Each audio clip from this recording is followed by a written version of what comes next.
जहानाबाद पहुंचे बिहार सरकार के मंत्री प्रमोद कुमार चंद्रवंशी का सर्किट हाउस में कार्यकर्ताओं ने गर्मजोशी से स्वागत किया। इस दौरान उन्हें नव वर्ष की शुभकामनाएं दी गई। मंत्री के आगमन पर पार्टी कार्यकर्ताओं में उत्साह देखने को मिला। सर्किट हाउस पहुंचते ही मंत्री प्रमोद चंद्रवंशी ने कार्यकर्ताओं से संगठन से जुड़े मुद्दों पर बातचीत की और फिर पत्रकारों से संवाद किया और उनके सवालों का बेबाक जवाब दिया।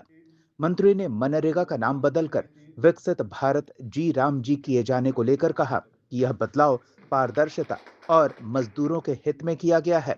उन्होंने कहा कि पहले बिचौलिए मजदूरों की मजदूरी में कटौती कर लेते थे, लेकिन अब यह पूरी तरह समाप्त हो जाएगा।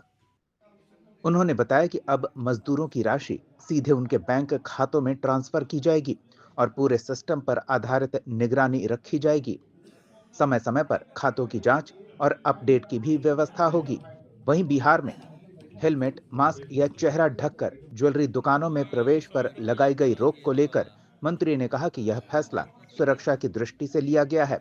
विपक्ष इस मुद्दे पर बेवजह की राजनीति कर रहा। समाज में रहते हुए कुछ सामाजिक नियमों का पालन हर एक के लिए जरूरी होता है। जैसे स्कूल में बच्चों को पढ़ने के लिए चेहरा दिखाना आवश्यक है, उसी तरह सार्वजनिक और संवेदनशील स्थानों पर पहचान जरूरी है।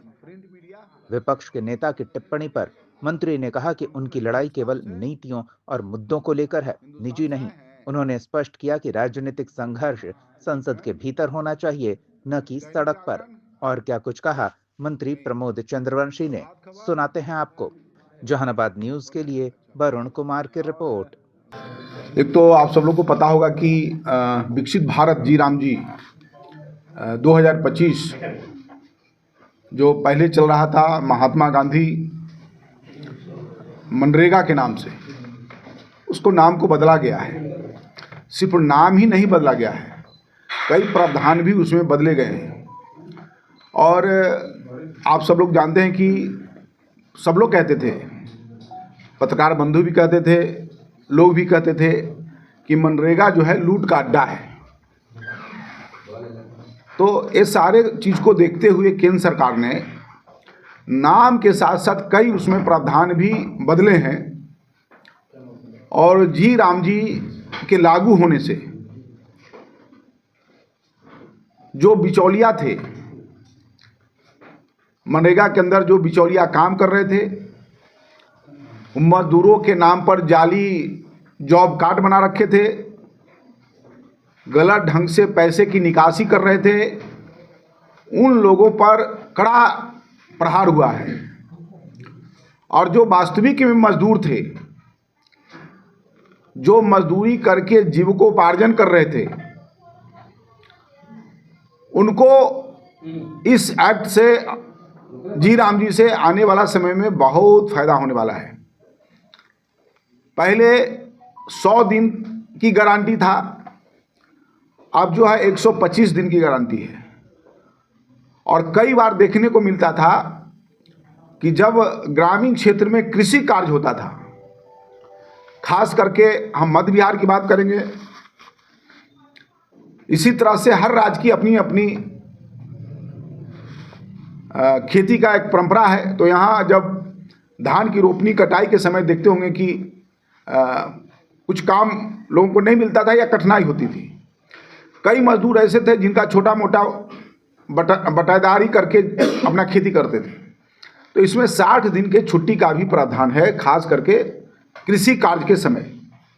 तो इससे उनको फ़ायदा मिलेगा कि यदि वो बटाईदारी या कहीं खेती कर रहे हैं तो वो भी कर लेंगे और उनको इधर से भी फ़ायदा मिल जाएगा।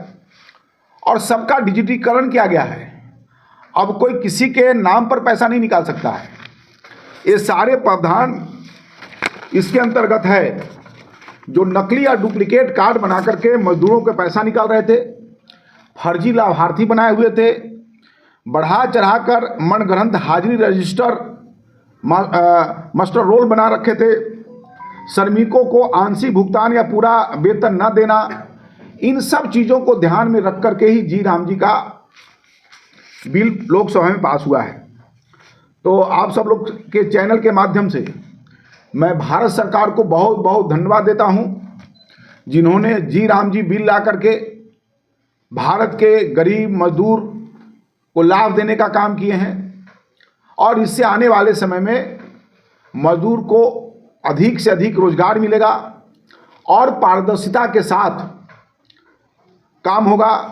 और इसमें सरकार भी एक बजट देगी, उस बजट के अनुसार काम है। काम का भी प्रकार तय है इसमें, ऐसा नहीं है कि कोई भी काम जल संबंधित कार्यों का परिणाम उन्मूलक प्रकृति यानी जल संबंधित जल सुरक्षा के लिए मुख्य ग्रामीण बुनियादी ढांचा, आजीविका संबंधित अवसंरचना, प्रतिकूल मौसम घटनाओं से निपटने और आपदा तैयारी हेतु विशेष कार्य, तो इनके काम के भी विभाजन किए गए हैं।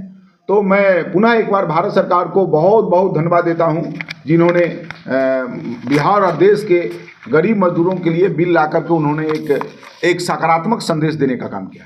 ये एक गलत है, इसको धर्म से नहीं जोड़ना चाहिए, ठीक है ना। ये पारदर्शिता होनी चाहिए। आप अपने घर में पर्दा, जब सार्वजनिक जीवन में हैं और सार्वजनिक प्लेटफॉर्म पर हैं तो पर्दा में रह के कैसे करेंगे। अब कोई खेल के मैदान में कहे कि हम बुर्का पहन के फुटबॉल खेलेंगे, हम बुर्का पहन के क्रिकेट खेलेंगे, हम बुर्का पहन के भाषण करेंगे, तो ये संभव है, लोग स्वीकार करेंगे। आपके घर के लिए और अपने निजी जीवन में है, आप उसको पालन कीजिए। अब पढ़ाने जाइएगा स्कूल में, कहिएगा हम बुर्का पहन के पढ़ाएंगे, बच्चा हमारा कोई ना देखे, तो बच्चा और टीचर में कैसे इंटरेक्शन होगा, होगा ही नहीं। तो ये सब गलत बात है। इसको कुछ धर्म के ठेकेदार जो लोग होते हैं ना, उसको तूल देते हैं। सानिया मिर्जा पर भी हुआ था कि स्कर्ट पहन के कैसे टेनिस खेलेगी, तो बुर्का पहन के टेनिस खेलती है। उस समय भी उनका भी विरोध हुआ था कि नहीं ये तो इस्लाम के खिलाफ है। तो इस्लाम के खिलाफ है तो इस्लाम माने प्रगति नहीं करे, वो आगे नहीं बढ़े, अपना पौराणिक व्यवस्था में ही जिए। और इस पर विपक्ष को बोलना चाहिए। विपक्ष खाली जो एक खास वर्ग के बारे में, महिला की स्वतंत्रता, महिला की स्वतंत्रता, तो महिला क्या मुस्लिम महिलाएं नहीं है, उनकी स्वतंत्रता नहीं होनी चाहिए, उनका कोई अधिकार नहीं है, उनके जीने का शौक नहीं है, ये सब गलत बात है।